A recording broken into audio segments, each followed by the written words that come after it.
Hello students, आज अपने बात करेंगे जो अपना ट्रांसफार्मर टॉपिक है वो जो चल रहा था वो ऑलमोस्ट कंप्लीट हो गया है। तो आज अपने बात करेंगे उस पे बेस न्यूमेरिकल की कि जितना भी अपने ट्रांसफार्मर के अंदर पढ़ लिया है उससे जो रिलेटेड जो न्यूमेरिकल हैं वो एग्ज़ाम की दृष्टि से अपने पास कैसे आ सकते हैं, एग्ज़ाम में कैसे आएंगे, जो कंपटीशन एग्ज़ाम देते हैं अपने उसमें कैसे आएंगे। तो आज अपने बात करेंगे कुछ न्यूमेरिकल के बारे में कि जो क्वेश्चन है ट्रांसफार्मर पे बेस वो कैसे आ सकते हैं। जैसे कि मैंने पहला क्वेश्चन आपके सामने लिखा हुआ है कि एक 44 kVA 11,000/220 वोल्ट ट्रांसफार्मर में 25 सेकेंडरी टर्न्स हैं, तो प्राइमरी वाइंडिंग में टर्न की संख्या तथा प्राइमरी और द्वितीयक वाइंडिंग में धारा की गणना करें। तो सबसे पहले तो जो आपने इसमें फाइंड आउट करना है कि आपको क्या दे रखा है, एक तो आपने इसमें निकालना है कि जो नंबर ऑफ टर्न्स है वो NP, ठीक है, ये क्या है आंसर। एक तो आपने क्या ज्ञात करना है यहाँ से, प्राइमरी वाइंडिंग में टर्न की संख्या, जो ये चीज़ है प्राइमरी वाइंडिंग में टर्न की संख्या, मतलब कि जो नंबर ऑफ टर्न्स हैं वो कौन सी में, प्राइमरी में, तो NP। अब और क्या ज्ञात करना है कि प्राथमिक व द्वितीयक वाइंडिंग में धारा की गणना, मतलब कि IP और IS दोनों आपको ज्ञात करने हैं। तो सबसे पहले क्या होता है कि एक इसका एक फॉर्मूला होता है, वो फॉर्मूला क्या होता है कि NS/NP, NS divide by NP बराबर ES डिवाइड बाय EP बराबर IP डिवाइड बाय IS। ये क्या इसका फॉर्मूला होता है, ये रिलेशन होता है कि नंबर ऑफ टर्न्स जो है उनका जो वोल्टेज के साथ में या फिर करंट के साथ में ये रिलेशन होता है इनका।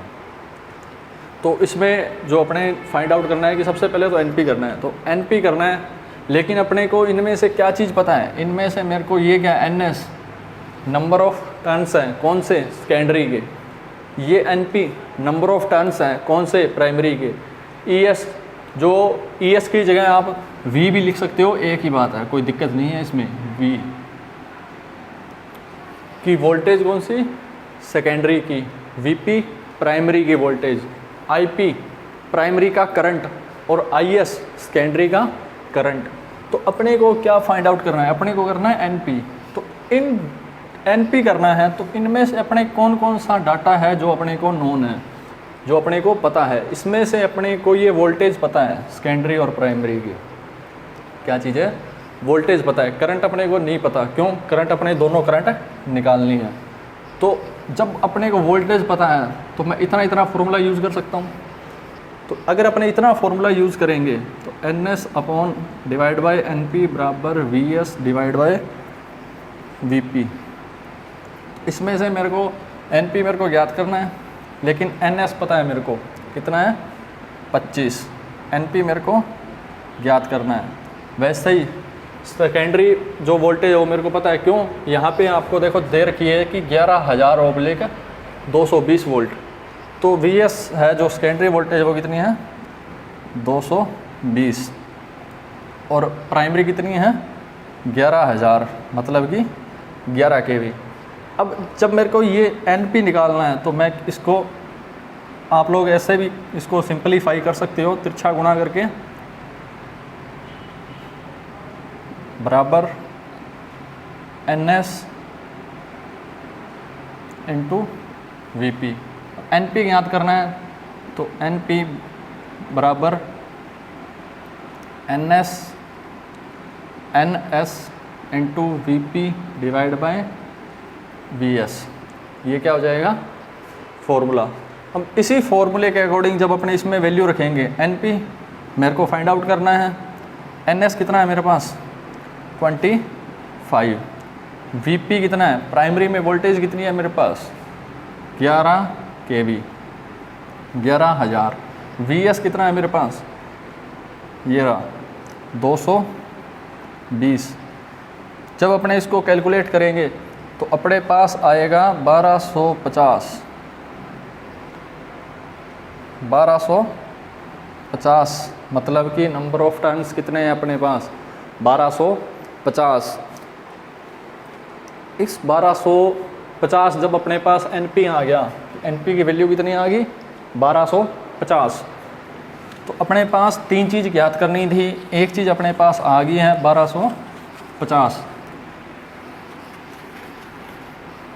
इसकी वैल्यू कितनी आ गई 1250। अब अपने करते हैं IP और IS ज्ञात।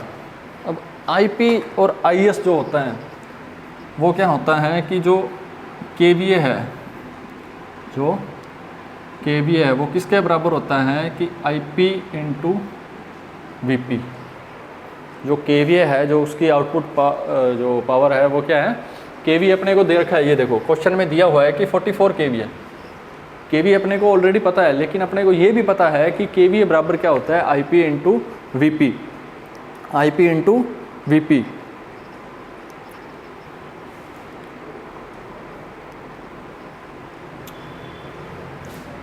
ये IP इंटू VS होता है। KVA बराबर क्या होता है IP इंटू VS। तो जो ये क्वेश्चन है ये आप एक बार देखना, ठीक है। तो बिल्कुल इजी क्वेश्चन है, सिर्फ आपको समझने की थोड़ी सी समझना पड़ेगा क्वेश्चन को, बिल्कुल इजी क्वेश्चन है। तो इसमें क्या करते हैं कि अगर आप IP के लिए आप डायरेक्ट फॉर्मूला भी लगा सकते हो, KVA बराबर IP इंटू VP। KVA अपने को कितना है, लेकिन इतना याद रखना कि KVA है तो 44 KVA दे रखा है, तो इसको अपने 44 ना लिख के इसको लिखेंगे 44 इंटू 1000, क्योंकि ये वैल्यू क्या है KVA में है। क्या है वैल्यू KVA में है। तो उसके बाद IP अपने को ज्ञात करना है, तो IP की जगह मैं IP ही लिख दूंगा। अब VP भी मेरे को पता है, ये रहा। जो पहले जो ऐसी इक्वेशन अगर आपके पास आती है तो जो पहली वैल्यू होगी वो होती है VP और दूसरी होती है VS, मतलब कि ये प्राइमरी की है, ये सेकेंडरी की है। अगर प्राइमरी की वोल्टेज है तो अपने पास कितनी है 11000। अब यहाँ से क्या करूँगा मैं, ये इंटू में है तो 44 इंटू 1000 और ये 11 इनके डिवाइड में 3 0 से 3 0 कैंसिल आउट, ये गया 4 पे। तो IP मेरे पास कितनी आ गई 4 एम्पियर। IP कितनी आ गई मेरे पास 4 एम्पियर। तो IP की वैल्यू भी अपनी को क्या है 4 एम्पियर पता लग गई। अब बात आती है IS की, लास्ट जो इसका इस क्वेश्चन का लास्ट जो पॉइंट था कि अब मेरे को क्या ज्ञात करना है, IS भी ज्ञात करना है। तो IS ज्ञात करने के लिए अपने ये फॉर्मूला लगा सकते हैं अब तो, क्योंकि अपने पास जो वैल्यू है वो अपने को पता है।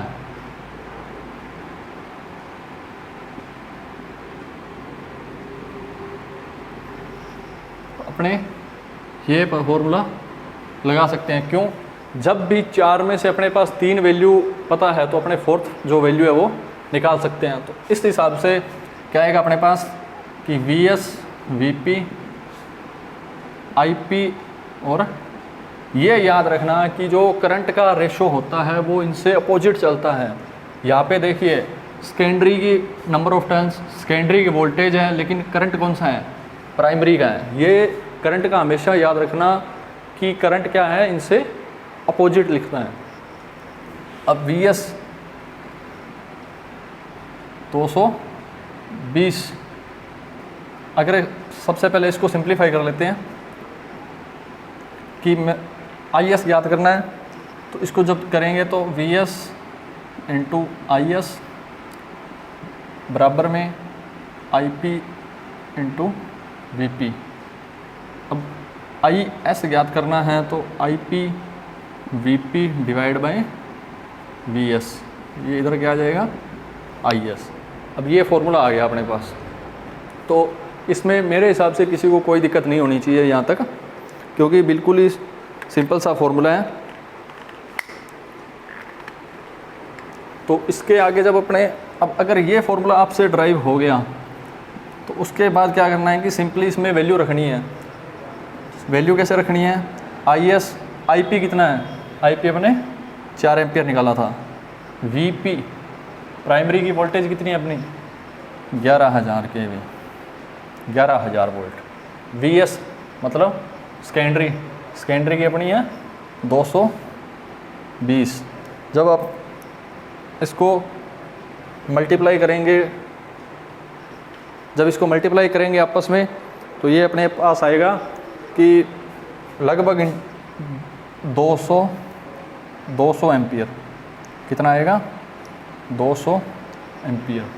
IS कितना आ गया अपना 200 एम्पियर। तो इस हिसाब से क्या आता है कि जो ये क्वेश्चन है इसमें 3 पॉइंट पूछे थे अपने से, तीनों पॉइंट अपने फाइंड कर लिए। लेकिन ये जो फॉर्मूला ये हमेशा ध्यान रखना, और ध्यान रखना कि जो करंट है वो इनसे अपोजिट होगा। ऊपर दोनों में सेकेंडरी की वैल्यू आएगी, लेकिन करंट जब लिखेंगे तो प्राइमरी की वैल्यू आएगी ऊपर। ये हमेशा ध्यान रखना, कन्फ्यूजन यहीं पैदा होती है। तो ये तो था पहला क्वेश्चन, मेरे हिसाब से सभी को समझ आ गया होगा। तो अपने देखते हैं नेक्स्ट क्वेश्चन।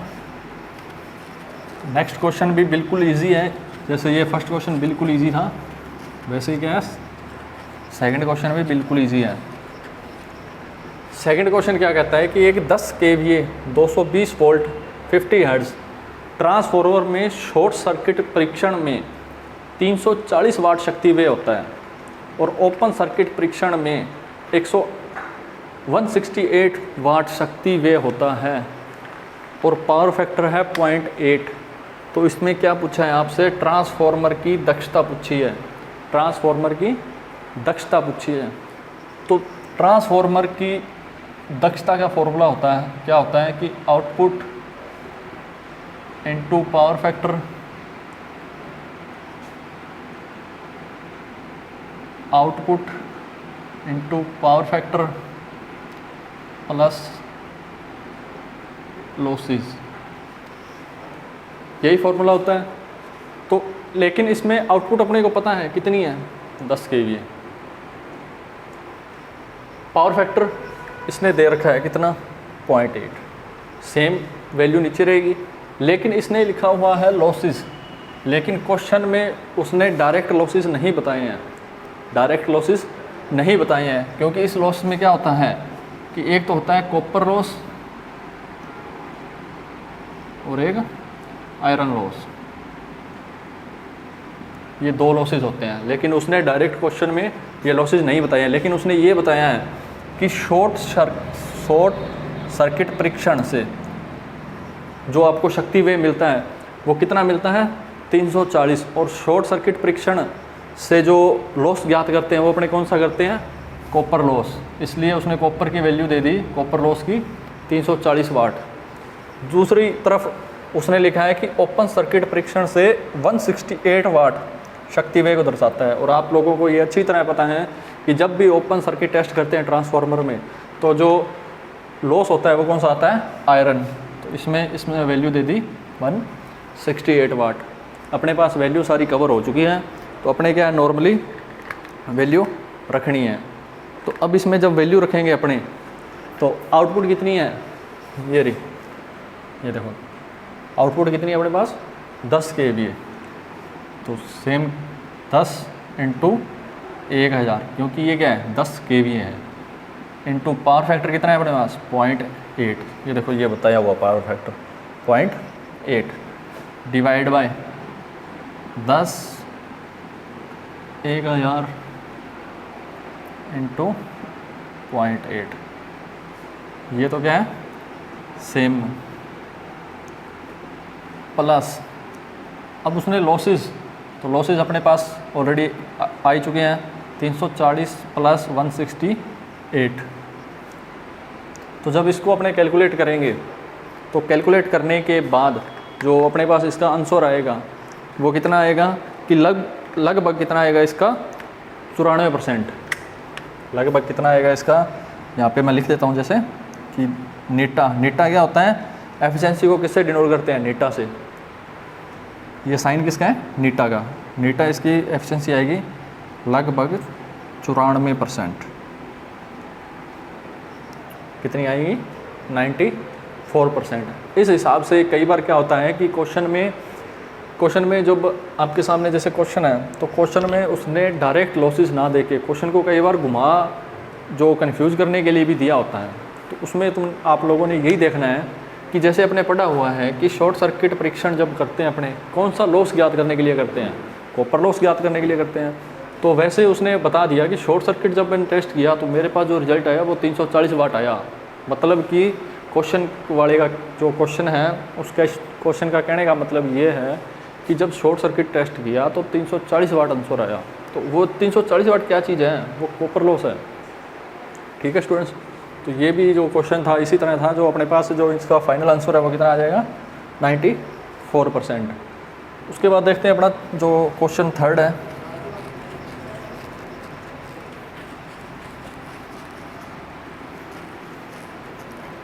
देखो क्वेश्चन बिल्कुल इजी है और इसी टाइप के क्वेश्चन आते हैं। बस इतना ध्यान रखना कि क्वेश्चन कई बार कंफ्यूज करने के लिए डाटा डायरेक्ट ना देके इनडायरेक्टली डाटा दिया होता है। तो वो इनडायरेक्टली डाटा आपको देखना होता है कि ये डाटा किस चीज़ का दिया हुआ है। जैसे यहाँ पे शॉर्ट सर्किट टेस्ट का परीक्षण का रिजल्ट दिया हुआ था 340 वाट है, लेकिन यहाँ वो लिखने को ये भी लिख सकता था कि कॉपर लॉस कितना है 340 वाट, लेकिन उसने क्या किया, थोड़ा सा कन्फ्यूज़ करने के लिए डाटा को इनडायरेक्टली चेंज कर दिया था। तो नेक्स्ट क्वेश्चन देखते हैं। नेक्स्ट क्वेश्चन है कि किसी ट्रांसफार्मर में प्रति वोल्ट टर्नों की संख्या कितनी है, 8 है।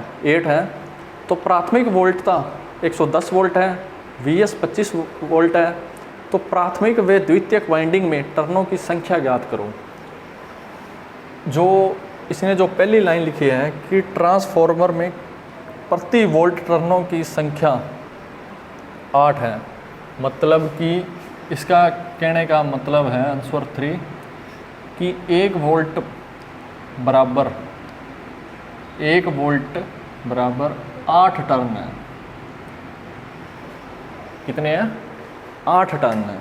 क्वेश्चन को थोड़ा समझने की कोशिश कीजिएगा। क्वेश्चन बिल्कुल इजी है कि किसी ट्रांसफार्मर में प्रति वोल्ट टर्नों की संख्या 8 है। तो प्राइमरी वोल्टेज 110 वोल्ट है, VS मतलब सेकेंडरी वोल्टेज कितनी है, 25 वोल्ट है। तो प्राइमरी व द्वितीयक वाइंडिंग में टर्नों की संख्या ज्ञात करो। इसने पहली लाइन का मतलब है कि प्रति वोल्ट टर्नों की संख्या मतलब 1 वोल्ट के अंदर कितने टर्न्स हैं, 8 हैं।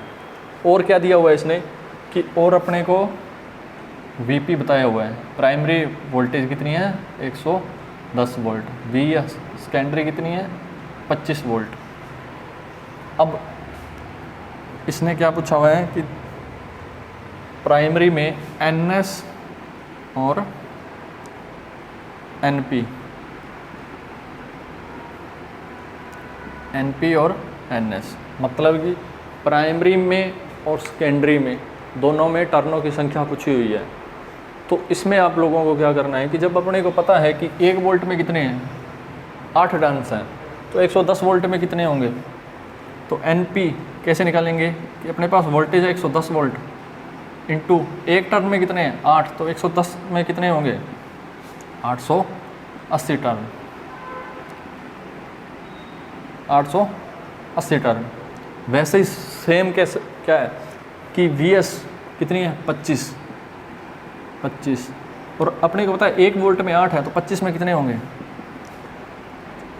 200।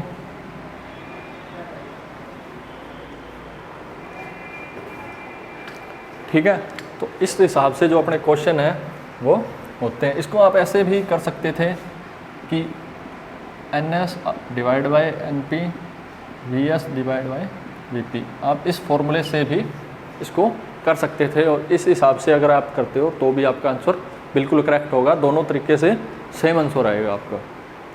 तो जो अपने ये कुछ क्वेश्चन थे तो आप अपनों ने आज क्वेश्चन किए हैं, तो आप इसकी प्रैक्टिस कीजिएगा। ठीक है, क्योंकि कंपटीशन एग्ज़ाम में इसी टाइप के क्वेश्चन आते हैं, और जो आपके एग्ज़ाम वगैरह होंगे उनमें इसी टाइप के क्वेश्चन पूछे जाते हैं। इनडायरेक्टली कई बार डाटा चेंज होता है, तो आपको उसको ध्यान से क्वेश्चन को पढ़ना है। तो आज के लिए अपने क्लास में था जो इतना ही है। तो अपने नेक्स्ट क्लास में कुछ और क्वेश्चन करेंगे या फिर अपना नया टॉपिक स्टार्ट करेंगे। तब तक के लिए थैंक यू।